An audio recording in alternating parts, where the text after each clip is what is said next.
Here we are for round 2 of this league. We are on the play. This hand is 1-0 cost creature away from being playable, but this is not playable. We don't have any mana. This hand is fine. Turn 1, we're probably going to go Springleaf Drum, and turn 2, Vault Scourge, Cranial Plating. Don't need another Spire of Industry.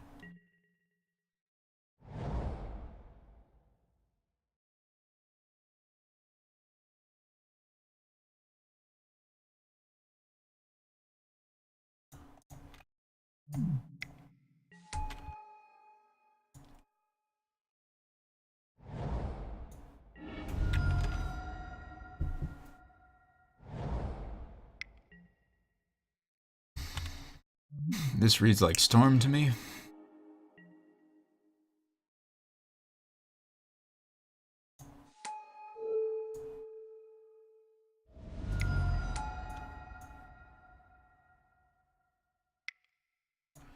If this is Storm, then our next turn is probably going to be play the Ink Moth, animate a... Ooh. Yes, Storm. So, we're going to play the Blink Moth, and we can then animate...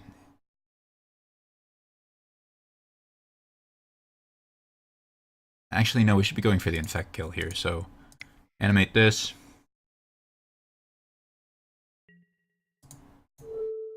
Equip plating. We're going to Galvanic Blast his thing. I don't think it's worth letting him play some stuff. If you... Occasionally you can interrupt the Storm combo when they're comboing off by blasting or in response, and they don't have the appropriate... Oh, hey, we win. But to finish this point before I go to sideboarding, occasionally you can interrupt Storm by killing their cost reducer in response to a ritual going on the stack, and then they've been forced to waste a ritual. But if they play a second red source and have multiple rituals in hand, they can just ritual in response to you blasting in response to the first ritual, and then you get screwed by being greedy with your Galvanic Blasts. So here, since I have the turn 4 kill with Infect, I'd rather just take the slightly safer route and not try to... I might take the riskier line if I wanted him to waste resources in a game I thought would go longer, but here I'm just concerned about keeping him from comboing off on the next turn, especially since I have a backup Galvanic Blast for the second Electromancer. Alright, against Storm, Etch Champion doesn't race very well.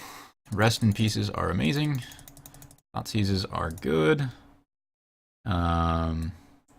Welding Jar is good because they do play a lot of shatter effects.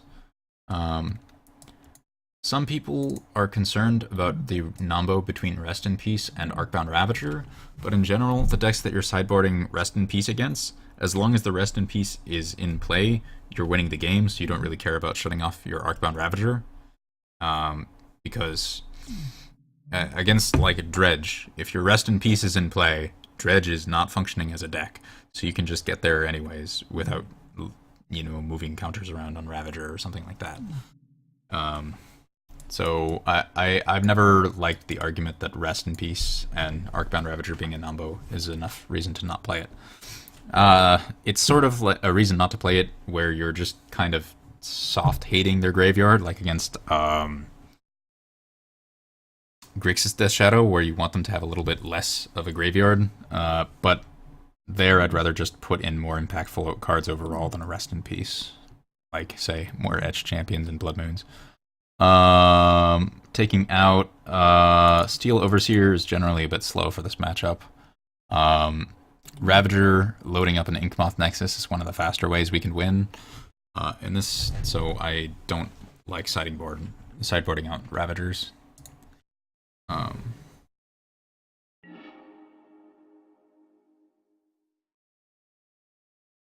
It's funny that I say Ravager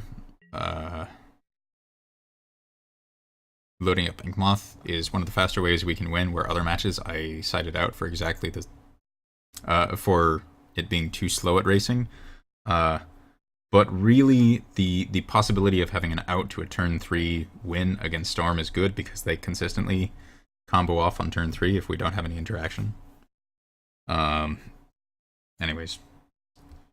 This hand is good. We can play a Vault Scourge on turn 1, and then on turn 2 play Signal Pest Thoughtseize, and if we can ever land the Rest in Peace, then we're in really good shape, and Cranial Plating helps us clock them.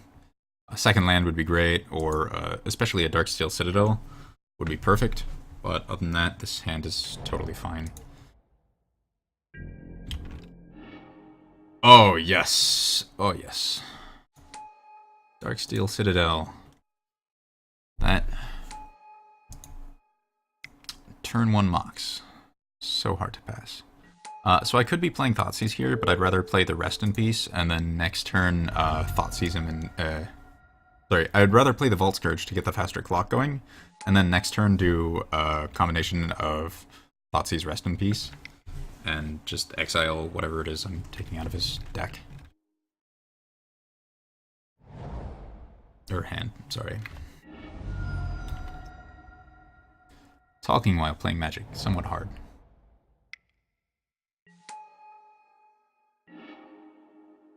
Okay. So I will cast a 2-drop and Thoughtseize this turn. So since I'm guaranteed to cast the Thoughtseize, I'll just lead on that. And see if I have time to play the Overseer or the Plating, or if I just need to go off right now. So Ritual, Ritual, and Aston Flames. We don't care about him flashing back anything because we're going to exile his graveyard. So we can take the Ritual, and then we're only punished by him finding a cantrip to draw into a Gifts Ungiven or a Gifts Ungiven itself in the next turn. He just fetched, so it's not like he's stacked the top of his library. I think those are outs where I would take the gamble on the Steel Overseer. It's not super likely that he's going to combo off next turn, so I'll take the out of or the faster clock of playing Rest in Peace and leave him anyways. And between Desperate Ritual and Pyretic Ritual, take the one that has extra text that is very rarely relevant, but the Splice Hunter Arcane occasionally matters, so it's just the better ritual. Play the Steel Overseer and pass.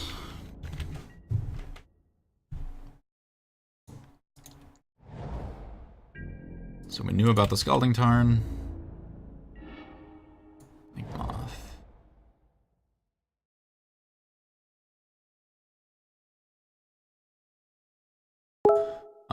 But I'm not going to take too many turns of chances with him not drawing anything, so I'm going to play the Rest in Peace now. Especially if he has something like Remand. This is good against Remand, whereas playing Cranial Plating into Rest in Peace would be awful. He might be doing a Gifts Ungiven here, but if that's what he's doing, it's not super important, because we can just bin the important cards and have them exiled permanently. Would he have had the mana to Ritual, Gifts, Ritual? I don't think they need more mana floating than that. I think it would be one Ritual short if he had top deck Gifts from comboing off, and that's potentially why we didn't get comboed off last turn. I don't know. I'm not a Storm player. I've never played the deck, so I don't quite remember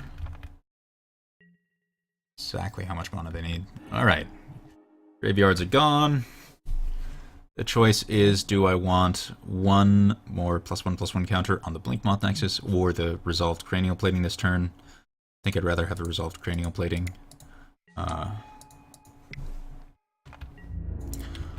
If we don't cast the Cranial Plating this turn, then we cannot play it, animate, and equip unless we draw another land. So if we draw land next turn, I think you get slightly higher damage by having animated the Blink Moth last turn. But any situation where it's not drawing a land, you get more damage this way.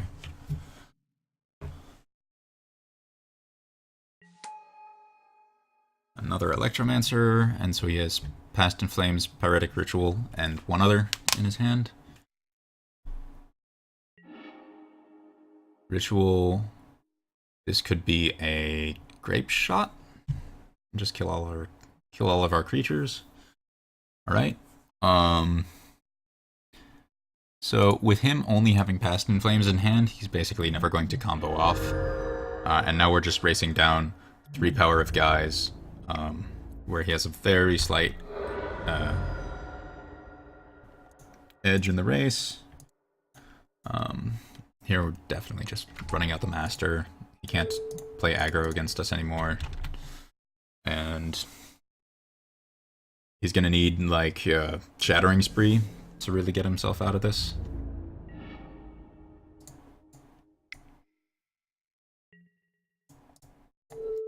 Master is likely going to get chumped, so we don't need to leave the cranial plating on it. Move it over to the Blinkmoth Nexus, and then move it back to the Master once the combat's over. Just because there's a free mana load flying around with the Mox Opal here. There is an argument to saving the open mana to be able to animate Blinkmoth Nexus in an emergency. But I don't think the difference between 4 toughness and 5 toughness is going to matter. But if it was at 3 toughness, then you'd want to save the open mana so that you can animate Blinkmoth in response to a lightning bolt. Alright, we win. On to match number 3.